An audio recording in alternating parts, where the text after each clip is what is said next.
Hello everyone, welcome to Jigyasu platform. This is Lovely Matha, net GRF qualified in commerce और आज मैं आप सभी के लिए लेकर आई हूँ और first teaching video on the topic of basics of economics.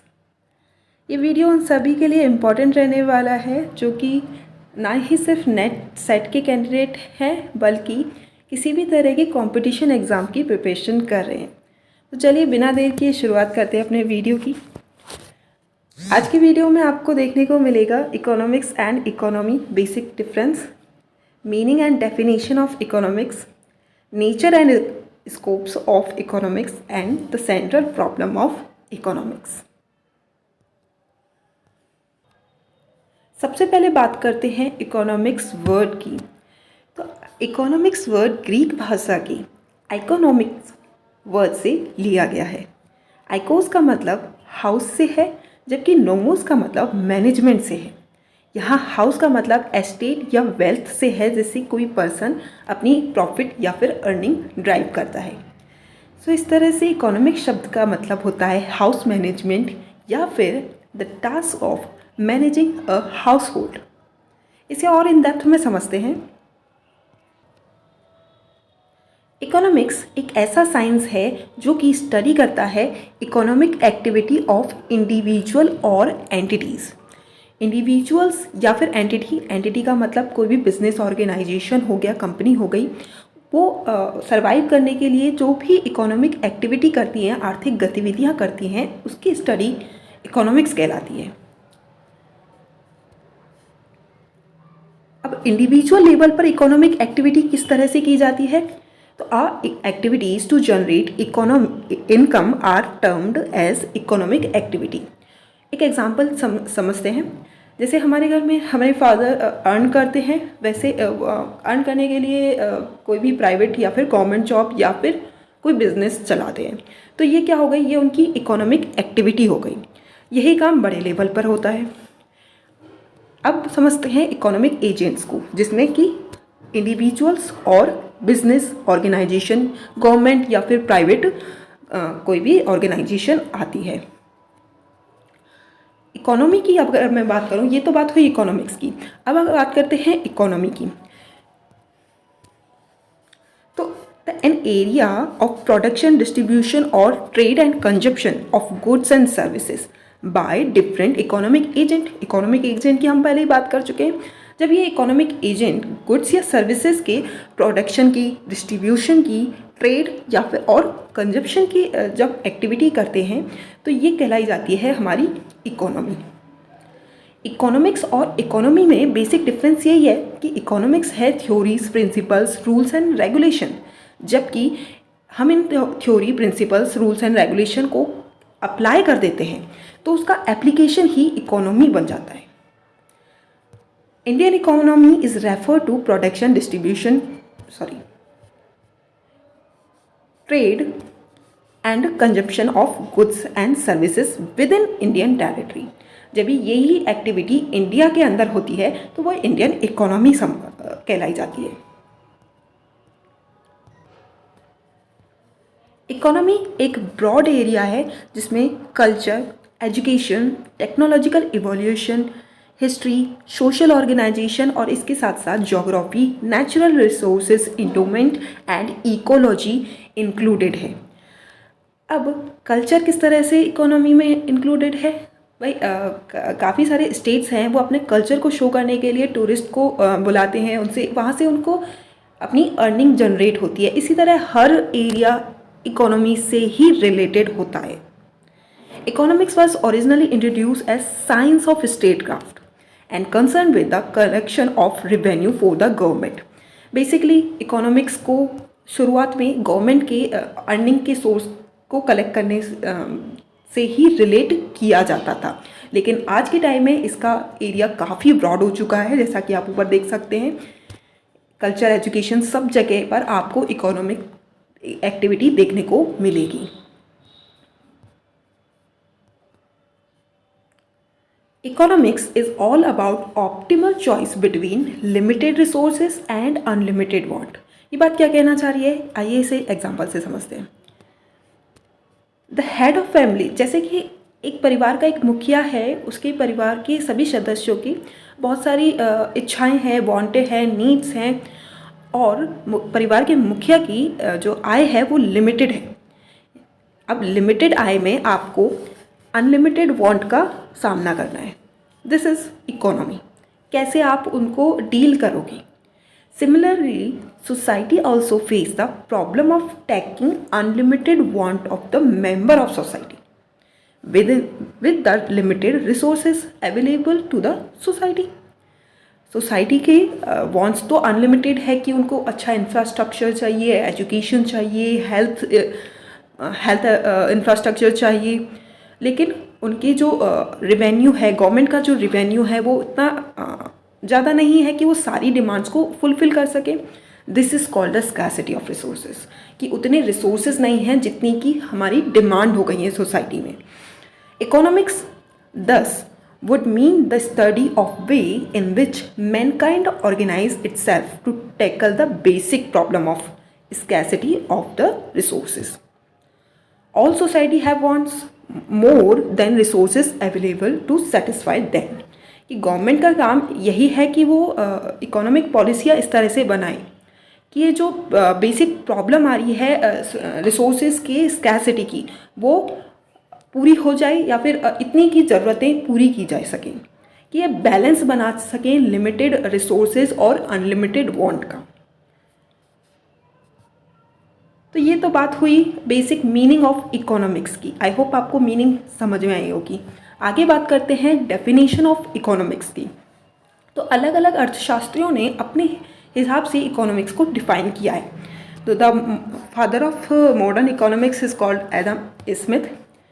इन्होंने कहा है कि economics as a science of wealth. इन्होंने इकोनॉमिक्स को वेल्थ का साइंस कहा है, जबकि एल्फ्रेड मार्शल ने इकोनॉमिक्स को मटेरियल वेलफेयर का साइंस कहा है। रॉबिन्सन ने इकोनॉमिक्स को स्कैसिटी एंड चॉइस, जिसकी हमने अभी बात की थी, का साइंस कहा है। पॉल सैमुएल्सन की बात करें तो economics is a science of development and growth. ये थोड़ी मॉडर्न डेफिनेशन हो गई, हालांकि ये जो भी डेफिनेशन इन अर्थशास्त्रियों द्वारा दी गई है ये काफ़ी डिस्क्रिप्टिव है।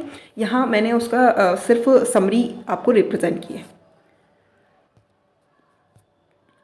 तो ये थे Adam Smith, father of modern economics. अगर इंडिया की बात करूँ तो इकोनॉमिक्स का प्रतिपादन चाणक्य कौटिल्य ने दिया था, जो कि तक्षशिला विश्वविद्यालय से जुड़े हुए थे, और ये अर्थशास्त्र तकरीबन 2000 साल पुराना हो था।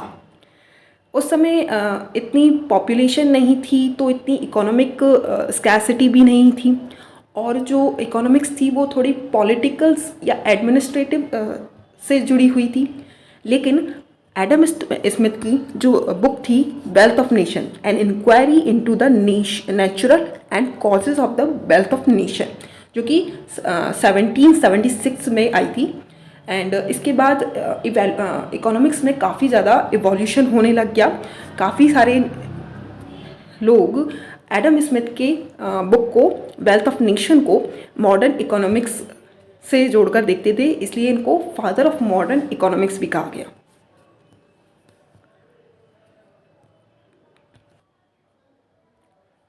आगे बात करते हैं नेचर ऑफ इकोनॉमिक्स की। तो इकोनॉमिक्स नेचर में साइंस भी है और आर्ट भी। इसके अलावा नॉर्मेटिव एंड पॉजिटिव इकोनॉमिक्स की भी हम बात करेंगे। जिस तरह साइंस में सिस्टमेटिक नॉलेज होती है, साइंटिफिक मेथड होते हैं, rules and regulations and experiments होता है, वैसे ही इकोनॉमिक्स एज अ साइंस में it is a system of systematic knowledge derive from scientific study. Scientific study से आपको सिस्टमेटिक नॉलेज आपको प्रोवाइड होती है। ऑब्जर्वेशन एंड एक्सपेरिमेंट जो कि बेस्ड होते हैं साइंटिफिक मेथड्स पर। इसके अलावा इकोनॉमिक्स एक आर्ट की तरह क्या है? आर्ट का मतलब साइंस ने जो रूल्स एंड रेगुलेशन जो निकाले हैं उनका एप्लीकेशन ही तो आर्ट है। तो economics is a system of rules for the attainment of given and, कि एक ऐसे रूल्स एंड रेगुलेशन का सिस्टम जिससे हम कुछ एट द एंड रिसीव कर सकें। देयर आर्ट की तरह ही इकोनॉमिक्स की भी काफ़ी सारी ब्रांचेस होती हैं, जैसे कि माइक्रो, मैक्रो, और आगे हम बात करेंगे। इसके अलावा ये प्रैक्टिकल गाइडेंस देती है इकोनॉमिक्स प्रॉब्लम के सॉल्यूशन के लिए, कि आपको किस तरह की इकोनॉमिक प्रॉब्लम फेस करने को मिल रही है और उनका सॉल्यूशन के लिए आप क्या कर सकते हैं। तो इस तरह से ये इकोनॉमिक्स साइंस भी है in its methodology and arts in its application. यहाँ तक आपको आई होप समझ में आया होगा। अब बात करते हैं positive economics and normative economics क्या है। बेसिकली ऑब्जेक्टिव एनालिसिस जब हम करते हैं इकोनॉमिक्स के, तो ये होता है पॉजिटिव इकोनॉमिक्स। अब ऑब्जेक्टिव एनालिसिस क्या है? देखिए कुछ फैक्ट बेस्ड स्टडी आप करते होंगे कि रूल्स आपने रट्टा मार लिया कुछ फैक्ट्स का, this is called positive economics, कि जो है उसको डिस्क्राइब कर दो, what is, describe what it is. एक एग्जांपल से समझते हैं। माना क्रूड ऑयल की प्राइस में अचानक से प्राइस इंक्रीज हो जाती है क्रूड ऑयल की। अब क्रूड ऑयल की प्राइस इंक्रीज होने से जो आपके व्हीकल्स हैं, जैसे बाइक हो गई, स्कूटी हो गई, कार हो गई, इनकी क्या हो गई, पेट्रोल की प्राइस बढ़ने पर इनकी डिमांड कम हो जाती है। तो लोग क्या करते हैं, बाइसिकल को खरीदना स्टार्ट कर देते हैं अपनी छोटी मोटी ज़रूरतों के लिए। तो क्रूड ऑयल के प्राइस में इंक्रीज़ होने पर बाइसिकल की डिमांड जो है वो इंक्रीज़ हो गई। This is called positive economics. इन्होंने कुछ नहीं बताया कैसे हुई, क्यों नहीं होनी चाहिए, इन्होंने बस फैक्ट्स आपके सामने रख दिए। तो ये फैक्ट्स जो स्टडी, फैक्ट बेस्ड जो स्टडी होती है वो ही पॉजिटिव इकोनॉमिक्स है। नॉर्मेटिव इकोनॉमिक्स की मैं बात करूँ तो पॉजिटिव इकोनॉमिक्स से एक कदम आगे, यानी कि ये बताती है कि क्या सही है और क्या गलत है। It prescribe what should be done. Positive economics बताई थी व्हाट इट इज़, और यहाँ ये बता रही है normative economics what should be done, क्या होना चाहिए। वैल्यू जजमेंट की ये बात करती है। एग्जाम्पल के लिए यहाँ दिखाया गया है, having a belief that the income should be distributed evenly in the economy, कि आप ये विश्वास रखते हैं कि इकोनॉमी में जो इनकम है वो इवनली डिस्ट्रीब्यूट की जाएगी, अमीर और गरीब में खाई नहीं रखी जाएगी और नहीं रखी जानी चाहिए। किस तरह से ये काम होना चाहिए, क्या नहीं होना चाहिए, ये सब आपको कौन बता रहा है, नॉर्मेटिव इकोनॉमिक्स। तो पॉजिटिव इकोनॉमिक्स हुई फैक्ट बेस्ड, और जबकि नॉर्मेटिव इकोनॉमिक हुई value based. Economics is positive as well as normative science. I hope आपको यहाँ तक नेचर जो है इकोनॉमिक्स का समझ में आ गया होगा। अब आगे बात करते हैं इकोनॉमिक्स के स्कोप्स की। तो ये micro economics, macro economics, international economics, development economics, environmental economics और अर्बन एंड रूरल इकोनॉमिक्स इसमें कंसिडर किया जाता है। बेसिकली यहाँ हम माइक्रो और मैक्रो के बारे में ही इन डेप्थ में पढ़ेंगे। इंटरनेशनल इकोनॉमिक्स, जब इकोनॉमिक्स के rules, regulation, principles international level पे काम करने लग जाते हैं तो वो इंटरनेशनल इकोनॉमिक्स से रिलेट होती है। डेवलपमेंट, कोई भी अनडेवलप्ड कंट्री है वो किस तरह से अपनी इकोनॉमी को मेंटेन कर रही है, उसकी स्टडी डेवलपमेंट इकोनॉमिक में होती है। एनवायरनमेंट से रिलेटेड जब हम स्टडी करते हैं, सस्टेनेबल इन्वायरमेंट की बात कर रहे हैं तो वो इन्वायरमेंटल इकोनॉमिक्स हो जाएगी। और इसी तरह से अर्बन एंड रूरल इकोनॉमिक्स होगी, जो कि अर्बन एंड रूरल एरिया की इकोनॉमी की बात करते हैं।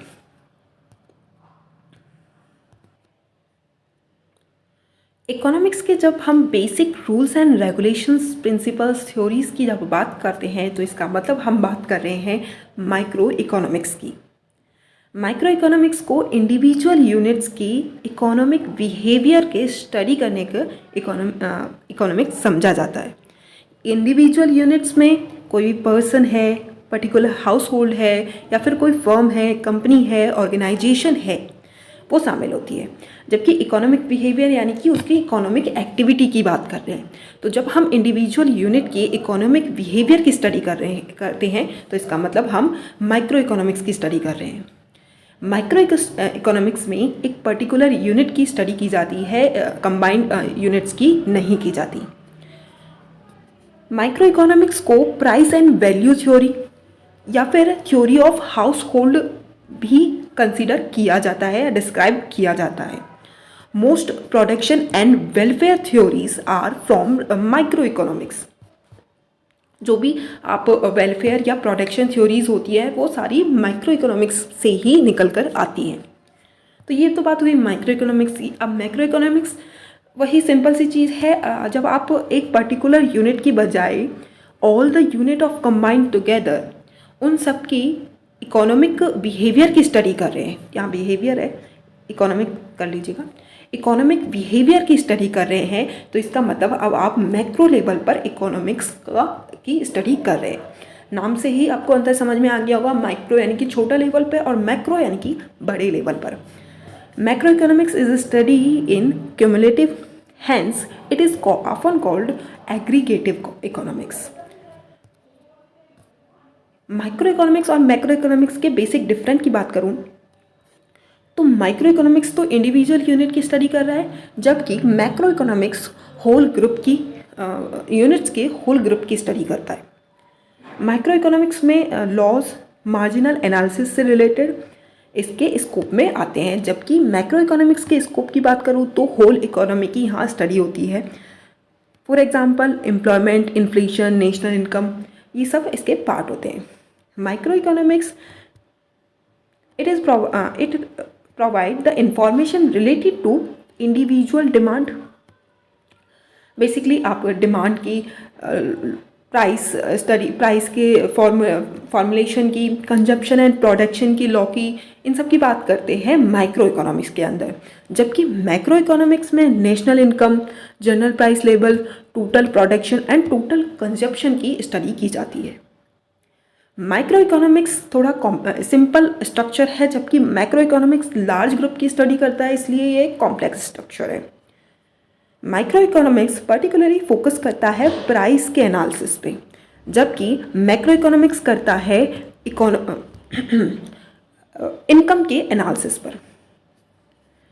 माइक्रो इकोनॉमिक्स स्टडी करता है इंडिविजुअल लेवल की प्रॉब्लम्स के साथ, और जबकि मैक्रो इकोनॉमिक्स डील करता है होल इकोनॉमी की प्रॉब्लम्स के साथ। आई होप आपको इन माइक्रो और मैक्रो इकोनॉमिक्स का बेसिक डिफरेंस समझ में आया होगा। Last but not the least बात करते हैं सेंट्रल प्रॉब्लम ऑफ इकोनॉमीज़ की। इकोनॉमी की बात कर रहे हैं यहाँ पर। जैसा कि हम पहले ही पढ़ चुके हैं, स्कार्सिटी ऑफ रिसोर्सेज होता है और अनलिमिटेड वांट के बीच में एक ऑप्टिमल चॉइस करनी पड़ती है, एक ऑप्टिमल बैलेंस बना के चलना पड़ता है। On account of this problem economy has to choose between the following. वो चॉइस क्या है, वो बैलेंस किस तरह से बनाया जाता है, ये 3 क्वेश्चन पे डिपेंड करता है। First, what to produce, second, how to produce, and third, for whom to produce. What to produce, which goods should be produced and in how much quantity, कि हम कौन से गुड्स का प्रोडक्शन करें और कितनी क्वांटिटी में करें। दूसरा क्वेश्चन आता है, what technique should be adopt for the production, means how to produce. And the third, for whom goods should be produced, कि किसके लिए प्रोडक्शन किया जाए गुड्स या फिर सर्विसेज का। तो ये 3 प्रॉब्लम होती हैं जो कि एक हर इकोनॉमी की सेंट्रल प्रॉब्लम्स डिफाइन की जाती है, और इन्हीं से टैकल करने के लिए किसी भी गवर्नमेंट को अपनी इकोनॉमिक पॉलिसी बनानी पड़ती है, जिसमें इन तीनों का आंसर होता है। आई होप आपको अब इकोनॉमिक्स का बेसिक समझ में आ गया होगा। आज के वीडियो में इतना ही, मिलते हैं नेक्स्ट वीडियो में। Thank you.